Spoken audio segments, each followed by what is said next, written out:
Glass જેટલું પાણી ઉમેરી અને 2 સીટી આવે ત્યાં સુધી બાફી લઈશું એને. હમણાં બાફવા મૂકી દીધા છે. ત્યાં સુધીમાં એમાં પડતી સામગ્રીઓ જોઈ લઈએ.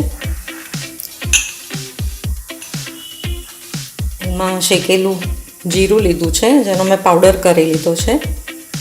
અજમો નાખવાનો છે, એનો પણ પાવડર કરી લીધો છે શેકીને.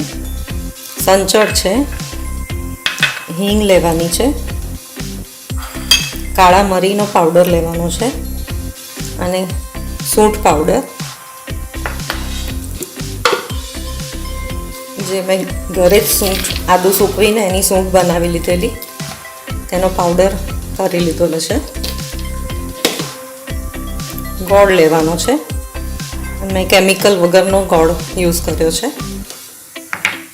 અને સિંધવ મીઠું.